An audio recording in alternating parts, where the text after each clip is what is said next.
उसके मोबाइल पर अगर वो फेस लॉक लगा ले और मेकअप करके अपने मोबाइल पर फेस वो ओपन करने की कोशिश करे तो मोबाइल कहेगा मोहतरमा कौन है आप। बच्चा नहीं पहचानेगा मां को, ऐसा मेकअप हो रहा है ब्यूटी पार्लर के अंदर। तो शौहर के लिए कोई मेकअप नहीं कर रही है, जबकि तेरे मेकअप का हकदार तेरा शौहर है। जब तुझको मालूम है मेरा शौहर रात को 10 बजे आता है, 9 बजे बैठ जा मिरर के सामने, आईने के सामने, और अपने आप को इतना सजा ले, इतना सवार ले, इतना खूबसूरत बना ले कि शौहर जब बाहर की टेंशन लेके आए और बीवी का चेहरा मुस्कुराता हुआ देखे, उसके बदन की खुशबू को महसूस करे, तो शौहर की सारी थकावट दूर हो जाए। अल्लती तसुर्रुहु, ज़िना के करीब भी न जाना, ये बहुत गंदा रास्ता है, बहुत बुरा रास्ता है। अब ज़िना के करीब ले जाने वाला रास्ता कौन कौन सा है? कुरान कहता है वकुल्लिल मोमिनीना यगुद्दू मिन अबसारिहिम व यहफज़ू फुरूजहुम। ऐ नबी, ईमान वाले मर्दों से कह दो जब वो रास्ते में चला करे तो अपनी निगाहों को नीची रखा करें और अपनी शर्मगाह की हिफाजत करें। ये भी याद रखो, अगर औरत को पर्दे का हुक्म है तो मर्द को अपनी नजरों को झुकाने का हुक्म है।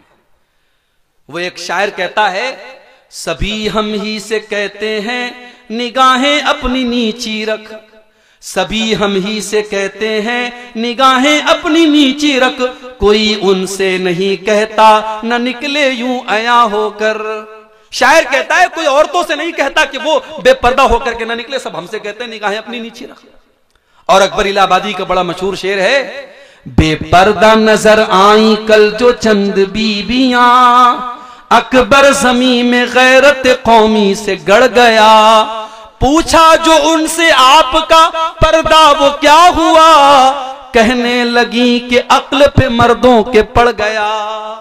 तो अगर औरतों को पर्दे का हुक्म है तो मर्दों को अपनी नजरों को झुकाने का भी हुक्म है। इन दोनों पर अमल होना जरूरी है। अगर समाज में औरत पर्दे में निकलेगी और मर्द की नजर नहीं झुकेगी तब भी समाज में इस्लाह नहीं हो सकती। औरत को पर्दे में निकलना है और मर्द को अपनी नजर झुका के चलना है। कुरान ने तो यहां तक बयान किया वलियज़रिबन बिखुमुरिहिन्ना अला जुयूबिहिन्ना, ऐ ईमान वाली औरतों जब तुम अपने घर के अंदर रहा करो तो अपने सीने पर, अपने गरेबान पर दुपट्टा डाल के रहा करो। भाई के सामने, बाप के सामने, अपने ससुर के सामने भी तुम्हारा दुपट्टा तुम्हारे सीने पर होना चाहिए। कहीं ऐसा ना हो कि इन महरम रिश्तेदारों के सामने तुम दुपट्टे के बगैर चली जाओ। ओ मेरी प्यारी माओ बहनों, जो इस्लाम इतना सख्ती के साथ आपको हुक्म दे रहा है कि भाई और बेटे के सामने भी आपको अपना दुपट्टा अपने गरेबान पे रखना है, वो इस्लाम इस बात की इजाजत कैसे दे देगा कि आप फेसबुक के ऊपर अपने फोटो डालें, आप व्हाट्सएप के स्टेटस पर अपने फोटो डालें, आप शादी की तैयारी कर रही हैं और अपने हाथों में मेहंदी की डिजाइन लगा के मेहंदी का फोटो आप इंटरनेट पे डालें। नहीं नहीं मेरी प्यारी माओ बहनों, कुरान कहता है वला युबदीना ज़ीनतहुन्ना, ऐ ईमान वाली औरतों अपनी खूबसूरती को अपने गैर मर्दों के सामने कभी जाहिर न करना। कुरान ने एक लफ्ज इस्तेमाल किया, खूबसूरती को जाहिर मत करो। अब मुझे बता दो औरत का सर से पैर तक कौन सा ऐसा हिस्सा है जो खूबसूरती में दाखिल नहीं है? इसका मतलब यह हुआ कि उसे सर से पैर तक मुकम्मल नकाब और पर्दे में रहना है, उसे अपने हुस्न की नुमाइश नहीं करनी है। और कुरान यहां तक कहता है वला यज़रिबना बिअरजुलिहिन्ना लियुअलम मा युख्फीना मिन ज़ीनतिहिन्ना, ऐ ईमान वाली औरतों जब तुम पायल पहन करके अपने घर में चला करो तो जोर जोर से जमीन पर पांव मार के न चला करो, तुम्हारे पायल की झनकार गैर मर्दों तक पहुंचे, ये इस्लाम को गवारा नहीं है। जो इस्लाम एक औरत के पायल की आवाज को गैर मर्दों तक जाने की इजाजत नहीं देता है, वो इस्लाम इस बात की इजाजत कैसे देगा कि औरत अपनी खूबसूरती की नुमाइश करे? कुरान तो यहां तक कहता है फला तखज़ान बिल कौली फयतमअल्लज़ी फी क़ल्बिही मरज़, ऐ नबी की औरतों, ऐ नबी की बीवियों, जब तुम्हें किसी गैर मर्द से बात करना पड़े तो तुम ऐसी आवाज में बात मत करो जिसमें मिठास पाई जाती हो, जिसमें नरमी पाई जाती हो, बल्कि तुम कड़क अंदाज में बात करो। जैसे आज के दौर में मोबाइल का दौर है, मोबाइल पर किसी रॉन्ग नंबर से कॉल आ सकता है। अब अगर लड़की ने थोड़ा सा मिठास के साथ बात कर लिया, कौन बोल रहे हैं, अंदाज में अगर जरा सी मिठास आ गई, सामने वाले को लग रहा है कि यहां मेरी दाल गल जाएगी, यहां ग्रीन सिग्नल मिल रहा है मुझे। और जहां इसने कड़क अंदाज में बात कर ली, कौन बोल रहे हैं, किससे बात करनी है आपको, जहां सख्ती से गुड़क करके बात की, सामने वाले बेचारा उसका जितना उसका शबाब उसका जो है जोश उठा था वहीं पर वो बैठ जाएगा। कुरान करीम एक औरत को मोबाइल पर कैसे बात करना है, कुरान उसका भी अंदाज बता रहा है। फयतमअल्लज़ी फी क़ल्बिही मरज़, जिस मर्द के दिल में शहवत की बीमारी है वो तुम्हारे बारे में कोई गलत ख्याल अपने दिल में न ला सके। वक़ुल्न क़ौलन मअरूफ़ा, और ऐ नबी की औरतों बदतमीजी न करना, गाली गलौज से बात न करना, बल्कि जो भी बात करना ढंग से बात करना, लेकिन अंदाज कड़क होना चाहिए गैर मर्द के सामने। इसीलिए उलमा पसंद नहीं करते हैं कि औरत यूट्यूब पर आकर के तकरीर करे। हमारे बाज मर्दों को बड़ी अच्छी लगती है, मोहतरमा फला की तकरीर हम बड़े शौक से सुनते हैं।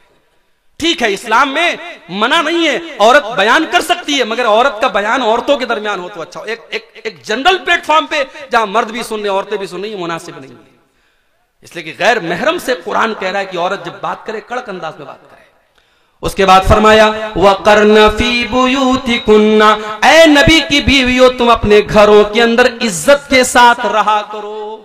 औरत अपने घर में रहे, बिला जरूरत वो नौकरी नहीं कर सकती, बिला जरूरत वो घर के बाहर नहीं जाएगी। हाँ, बेवा हो गई, शौहर कमाने वाला नहीं है, बच्चों को पालना है, जायज हद में रहकर पर्दे में रहकर के टीचिंग कर सकती है, पढ़ा सकती है, कोई जायज काम कर सकती है। मगर औरत का काम कमाना नहीं, कमाना मर्द का काम है, औरत का काम घर को संभालना है। वक़र्न फी बुयूतिकुन्ना, ऐ नबी की औरतों तुम इज्जत और वक़ार के साथ अपने घरों में रहा करो। वला तबर्रजन तबर्रुजल जाहिलियतिल ऊला, और जब तुम्हें घर के बाहर निकलना पड़े, कहीं शादी में जाना पड़े, किसी फंक्शन में जाना हो, किसी प्रोग्राम में जाना हो, जलसे में जाना हो, कहीं पर भी तुमको जाना हो, बन संवर करके बंठन करके अपने हुस्न की नुमाइश करके न निकलना, जैसे दौरे जाहिलियत में औरतें निकला करती थी। इस्लाम तो यहां तक कहता है अगर मस्जिद में औरत के नमाज पढ़ने का इंतजाम है, औरत मस्जिद में नमाज पढ़ने आ रही है, तो वहां पर भी वो खुशबू लगा करके ना आए। अगर वो खुशबू लगा करके आती है, अल्लाह के प्यारे नबी फरमाते हैं वो वापस जाए और गुस्ल करे, और जब तक अपने बदन से खुशबू का वो असर नहीं हटा देगी उसकी नमाज अल्लाह ताला क्यों कबूल नहीं। इस्लाम इस मामले में इतना सख्त है मेरे भाई। उसके बाद फरमाया व अक़िम्नस सलाता व आतीनस ज़काता, ऐ ईमान वाली औरतों नमाज कायम किया करो। अरे मौली साहब, छोटा सा बच्चा है, पेशाब कर देता है, यहां बेचारा शौहर महीने में 3-3 हजार रुपया बच्चे के पैम्पर पर खर्च कर रहा है, तब भी उसको कहती है कि पेशाब कर देता है, नमाज कैसे पढ़ूंगी। हजरत फातिमा ने क्या हसन हुसैन की परवरिश न की थी, क्या हजरत खदीजा ने अपनी बेटियों को पाला नहीं था। मेरी प्यारी माओ बहनों, उस जमाने में पैम्पर भी नहीं था, उस जमाने में लकड़ी जला करके आग जला करती थी, उस जमाने में गैस का चूल्हा भी नहीं था, उस जमाने में कपड़े हाथ से धोए जाते थे, उस जमाने में वॉशिंग मशीन नहीं थी। आज तो अल्लाह ने बहुत सारी नेमतों से आपको नवाजा है, आज तो गांव देहात में भी ये नेमतें पहुंच चुकी हैं। मेरी प्यारी माओ बहनों, नमाज पढ़ने में कोई बहाना न करना। नमाज अपने टाइम से आपको पढ़ना है, जैसे मर्दों के ऊपर नमाज फर्ज है, आपके ऊपर भी नमाज फर्ज है। बल्कि मैं तो कहता हूं औरत के लिए जन्नत में जाना ज्यादा आसान काम है। आज तक आपने वो हदीस सुनी है औरतें जहन्नम में ज्यादा जाएंगी, औरतें बेचारी एकदम डर गई हम लोग जहन्नम में ज्यादा जाएंगे, लेकिन औरत जन्नत में भी जा सकती है। बहुत आसान तरीका बता रहा हूं, 4 काम कर ले औरत जन्नत में चली जाएगी। अल्लाह के प्यारे नबी फरमाते हैं अय्युमम्रातिन सल्लत खम्सहा व सामत शहरहा व अताअत ज़ौजहा व अहसनत फरजहा, जो औरत 5 टाइम की नमाज की पाबंदी करे, रमजान का रोजा रखे, अपने शौहर की इताअत करे और अपनी इज्जत व आबरू की हिफाजत करे, दखलत मिन अय्यि अबवाबिल जन्नति शाअत, जन्नत के 8 दरवाजे उसके लिए खोल दिए जाएंगे। ऐ अल्लाह की नेक बंदी, तू जिस गेट से जन्नत में जाना चाहे जा सकती है। ओ मेरी प्यारी माओ बहनों, अगर जहन्नम में औरतें ज्यादा जाएंगी तो आप ये क्यों भूल गई कि ऐसी औरतें भी इस दुनिया में पैदा हुई हैं जिनको मरियम कहा जाता है, जिनको आसिया कहा जाता है। आसिया फिरौन की बीवी, फिरौन जैसे जालिम इंसान की बीवी। फिरौन इतना बड़ा जालिम है और अल्लाह ने उसकी बीवी को ईमान वाला बना दिया। और ये अल्लाह की नेक बंदी जब अल्लाह के ऊपर ईमान लाती है, फिरौन अपने महल से निकाल देता है और जंजीरों में जकड़ देता है। अपने महल को छोड़ करके, अपने शौहर की हवेली को छोड़ करके जेल की तारीकी में, जेल के अंदर अपनी जंजीरों में जकड़ी हुई फिरौन की बीवी अल्लाह से दुआ करती है, रब्बिब्नि ली इंदक बैतन फिल जन्नह वनज्जिनी मिन फिरऔन व अमलिही वनज्जिनी मिनल कौमिज़ ज़ालिमीन।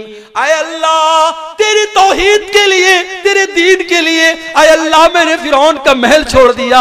आय अल्लाह, अपनी इस बंदी को तू जन्नत में एक महल अता फरमा दे। आय अल्लाह, इस जालिम फिरौन से मुझको नजात दे दे। अल्लाह ने कयामत तक के ईमान वालों के लिए फिरौन की बीवी को आइडियल और नमूना बना दिया। इसका मतलब यह हुआ, अल्लाह के यहां यह नहीं देखा जाएगा कि रिश्ता कैसा था, अल्लाह के यह देखा जाएगा किरदार कैसा था। हजरत नूह अलैहिस्सलाम की बीवी और हजरत लूत अलैहिस्सलाम की बीवी, दोनों नबियों की बीवी उनके ऊपर ईमान नहीं लाई। इतने बड़े नबियों की बीवी ईमान नहीं लाई तो कुरान कहता है फखानताहुमा फलम युगनिया अन्हुमा मिनल्लाह। हजरत नूह अलैहिस्सलाम की बीवी जहन्नम में जाएगी, हजरत लूत अलैहिस्सलाम की बीवी जहन्नम में जाएगी। नबी की बीवी है और ईमान नहीं लाई तो जहन्नम में चली गई, और फिरौन की बीवी है और ईमान लाई तो जन्नत में चली गई। मेरी प्यारी माँ और बहनों, आपका किरदार ऐसा होना चाहिए। आपके लिए मिसाल मरियम है और आपके लिए मिसाल आसिया है। कुरान कहता है व अक़िम्नस्सलात, नमाज कायम करो, व आतीनज़्ज़का, ज़कात दिया करो। औरत जो जेवर पहनती है, औरत जो कंगन पहनती है, जो गले में हार पहनती है, जो कान में ईयररिंग पहनती है, अगर सोने का हार है, सोने का जेवर है और 85 ग्राम या उससे ज्यादा का है, और चांदी का जेवर है और 595 ग्राम या उससे ज्यादा है, उस पर साल में 2.5% ज़कात देना है। औरत को अगर शौहर ज़कात निकाल दे बहुत अच्छी बात है, अगर शौहर नहीं निकाल रहा है तो बीवी को उसकी ज़कात निकालनी पड़ेगी। उसके बाद अल्लाह फरमाता है व अतीनल्लाह व रसूलहू, ऐ ईमान वाली औरतों तुम अल्लाह की इताअत करती रहना और रसूल की इताअत करती रहना। इन्नमा युरीदुल्लाहु लियुज़हिबा अन्कुमुर रिज्सा अहलल बैति व युतहिरकुम तत्हीरा। ऐ नबी के घर की औरतों, अल्लाह ये हुक्म इसलिए दे रहा है क्योंकि अल्लाह तुमको हर गंदगी से पाक और साफ करना चाहता है। उसके बाद फरमाया वज़कुरना मा युतला फी बुयूतिकुन्ना मिन आयातिल्लाहि वल हिकमा। ऐ नबी की औरतों, तुम्हारे घरों में कुरान और हदीस का दर्स होता है, कुरान पढ़ा जाता है और हदीस पढ़ी जाती है, उसको याद किया करो। आज हमारी औरतें कुरान और हदीस क्या याद करेंगी? बरेली का न्यूज आपने सुना होगा, मदरसे में पढ़ी हुई लड़की आज मुर्तद हो गई और किसी गैर के साथ भाग गई। ये हालात हो गए हमारे मुल्क के। हमारी मुसलमान बहन गैरों के साथ फरार हो रही है। मेरे भाइयों, कहीं ना कहीं पानी मर रहा है, कहीं ना कहीं हमारी तरबियत में कोताही है। हमने अपनी बच्चियों को कुरान तो पढ़ा दिया किसी मौलवी साहब के जरिए, मगर कुरान का मतलब नहीं पढ़ाया। हमने अपनी बच्चियों को कभी मदरसे में नहीं भेजा। बच्चियां स्कूल गई, कॉलेज गई, यूनिवर्सिटी गई, पढ़ तो लिया, लिख तो लिया, एजुकेटेड तो बन गई, मगर हमारी बच्चियों को दीन के बारे में कुछ नहीं पता।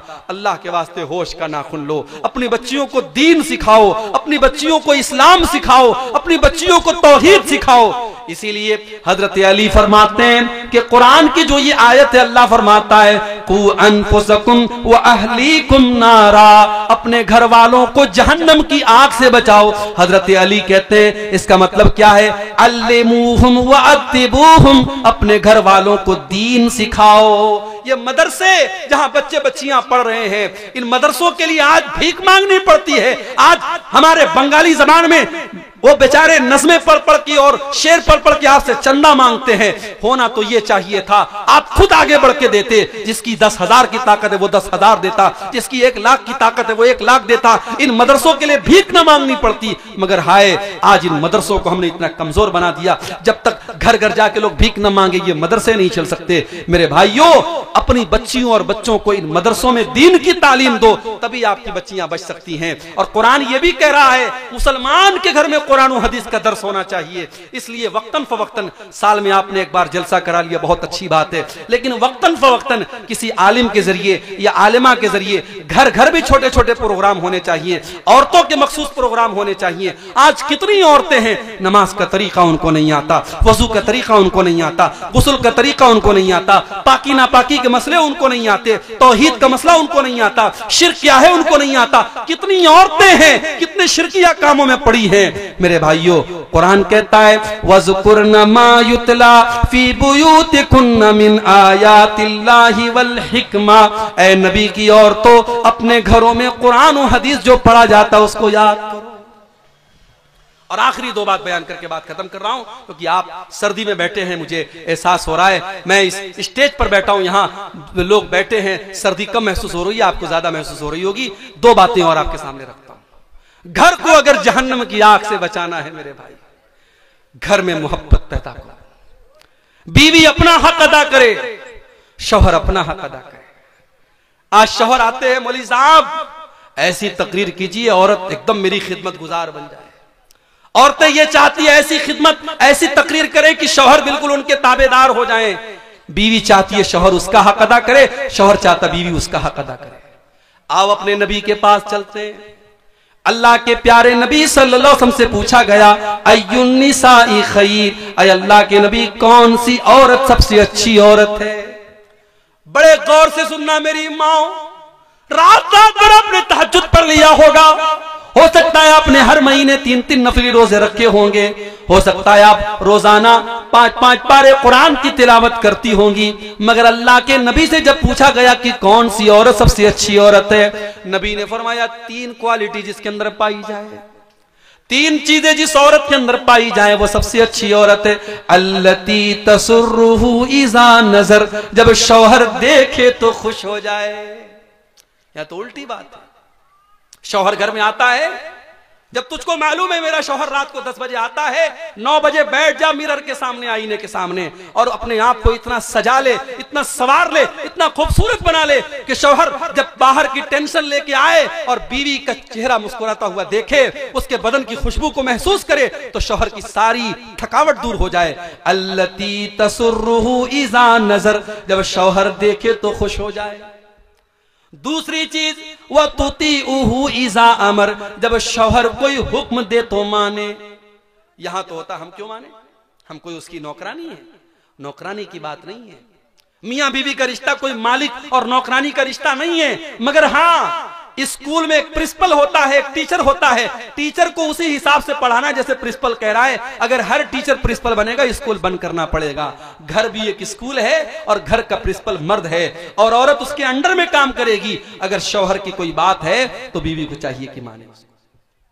अल्लाह के नबी ने तो यहां तक कहा, देखिए ये हदीसें सुन करके हमें अजीब लगता है अल्लाह के नबी ने ऐसा क्यों कहा, मगर जब हम प्रैक्टिकल समाज में देखते तो हमको लगता है कि वाकई अल्लाह के प्यारे नबी ने बड़ी सच्ची बात की।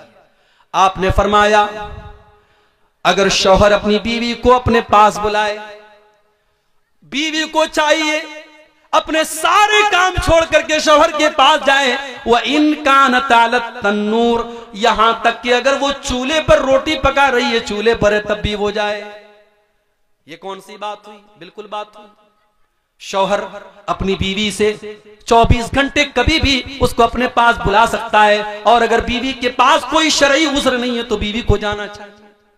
और अगर बीवी इनकार करती है, अल्लाह के नबी फरमाते हैं जिस बीवी का शौहर इस हाल में सो जाए कि बीवी को वो दावत दे और बुलाए और बीवी उसके पास जाने से इनकार कर दे, बिला कि भाई कोई मजबूरी हो, कोई बीमारी हो, कोई बात तो अलग बात है, अगर बगैर किसी उज़्र के बीवी शौहर की बात मानने से इनकार कर दे, लानतहल मलाइकतु हत्ता तुस्बिहा, तो सुबह तक फरिश्ते उस औरत पर लानत करते हैं।